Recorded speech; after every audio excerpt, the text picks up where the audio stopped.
program, which is a passive income model for those who seek to purchase assets that will generate monthly cash flow. Safe Tech, deploying next-generation processing technologies for AI, data mining, and blockchain technologies.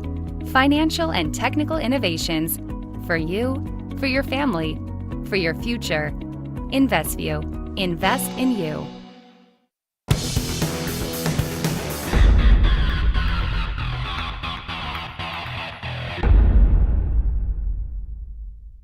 Hey, welcome back.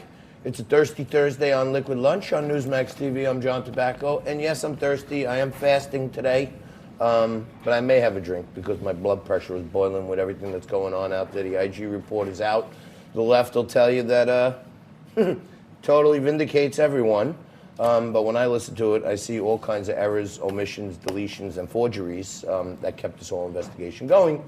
To break it down, we do what we do every day, bring in a Democrat and a Republican. We have thoughtful conversation, and two of the best we have on the show join us today. Jadan Horyn on the right, he's a contributor to Metropolitan Magazine, Republican strategist, and Scott Levenson is probably the finest Democrat we have. He's TV ready at all times. Thank you both for joining us. Thanks for having us. So guys, I got a couple of clips here I want you to take a look at, and then I want to break them down. Here's a little bit from Horowitz's testimony yesterday, and I want to get your take on it. Maybe I'm biased, so let's take a look.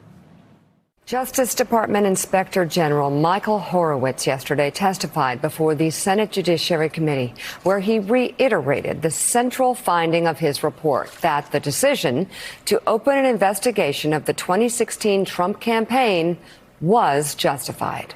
We determined that the decision to open Crossfire Hurricane was made by the then FBI Counterintelligence Division's Assistant Director, Bill Priestap, and that his decision reflected a consensus reached after multiple days of discussions and meetings among senior FBI officials.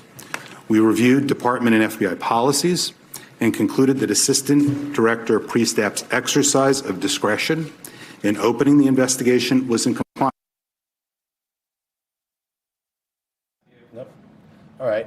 Discretion is what he said. And they said, I think they're playing word semantics, Scott, by saying the investigation was open, but no one on the left is talking about the 17 inaccuracies. What say you about that? And one, I never thought I'd see a time where Republicans would be systematically attacking those in law enforcement. Traditionally, for the last generation I can remember, Republicans have always been the defender of the FBI, defender of the police officers who defend our nation. And we're seeing what I think is unprecedented, this right-wing attack on those that have committed their life, their entire life, to keeping us safe. So were there problems with some of the reports? I think undoubtedly, but I think the predicate is clear. They followed all the internal regulations that govern their actions and the IG's testimony. They had every predicate necessary to be open up the investigation. A preliminary investigation. What do you think, Jadan? So what we heard from Horowitz is that they believe they were justified in targeting a political campaign for political reasons, because on the back end they're able to say on the back end they categorically are 17 omissions from FBI agents who clearly had a motive, a political motive, that clouded their judgment. This is what's amazing. There is a discernible difference. There's a discernible difference. No, there's a discernible difference between law enforcement and counterintelligence into political campaigns. What about the predicate? If President Trump did the same thing to Joe Biden, we would be having an entirely different conversation right now, because Democrats would suddenly find their consciences. They would suddenly find their conscience. And the fact of the matter is the FBI has no business doing counterintelligence operations in other political campaigns. But you're it's just still the end in of a the situation day. where they justified the actions, they justified the investigation. Of course they justified their own actions. And the omissions had nothing to do with it. It's law enforcement. At the end of the day, they can justify their own actions. Justify. What he said was, to me, the key word was discretionary. So one person used his discretion. Not one person. This is the IG's testimony. The IG's testimony that was totally within law enforcement's discretion to begin this investigation. How do you contend with that? Okay, so omissions aside, how do you contend with that conclusion? So let me ask this premise. You're a brilliant guy. You get this. I'm faking it. Okay, all right. Well, let's say I'll go along with you. There was enough reason, and they could fake it and say, all right, it wasn't politically motivated. We're scared. We think there might be Russians in there. So let's just go with you, right?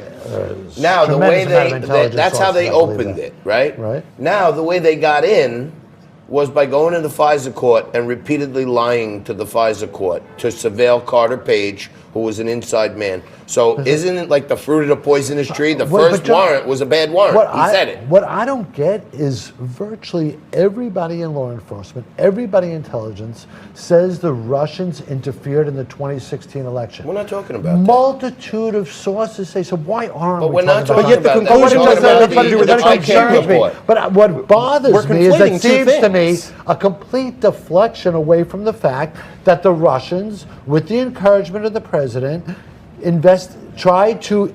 But the Mueller report said that the Mueller report said election. Not a single American colluded with the Mueller report. Yeah, said I mean, we have to go back to what the facts are. The facts are is that the Russians interfered in the 2016 facts are is election. that the Russians did not conclude. Right? They did not collude with the Trump campaign. Therefore, the entire operation investigating the Trump campaign for collusions with the Russians, which was interfered in the 2016 which was the genesis of this entire operation. Do we agree? Do we agree that the 2016 election? Before we get there, we have to first agree that the Trump administration did not collude with the Russians. If you can't come to that conclusion, which the Mueller report already said and was the entire genesis of this operation, then we cannot critically look at the actions and evaluate the FBI for political tampering, which is essentially what they did, based on both inaccurate evidence is that the and FBI, falsehoods to FISA courts. The Federal Bureau of Investigation. So the question is, who should hold them accountable? Who should hold them accountable? Interfered on this investigation. That's your position. That is my position. The FBI is they lied to FISA courts the FBI. Well, we're talking about the counterintelligence campaign. Okay, so we're being very specific here. Let's be specific. I mean, if we're going to talk about law enforcement, this isn't counterintelligence. This is counterintelligence. Who is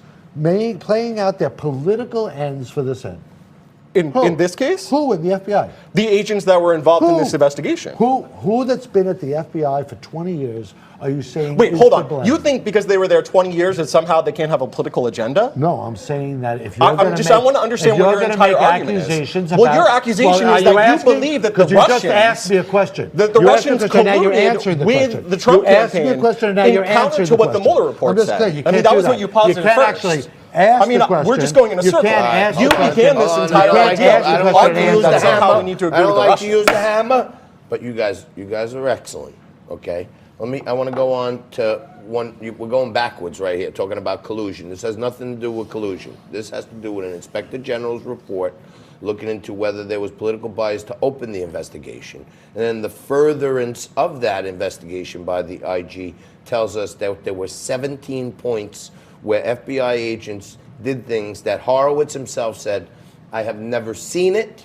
I am not satisfied that they gave us satisfactory explanations, and we have evidence of one document that was forged to trick the court.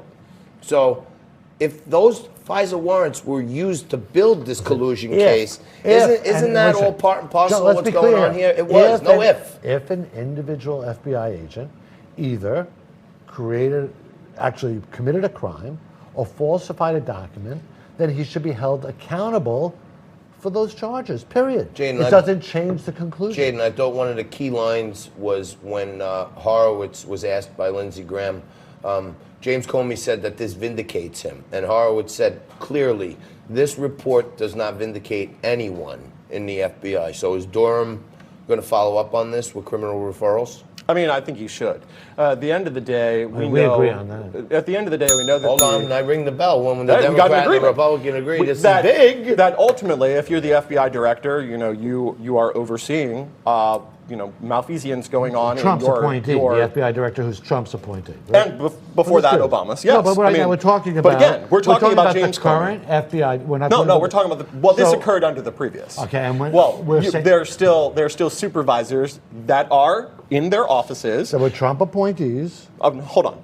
Again, if an underling lies and their supervisor is aware of it, their supervisor doesn't report it to their supervisor, it ultimately does not get to the director of the FBI, there's a problem with the systemic reporting system within the FBI. Well, there's a problem with the director, don't you agree? There was a problem with the previous director. There's a problem with the current director, too.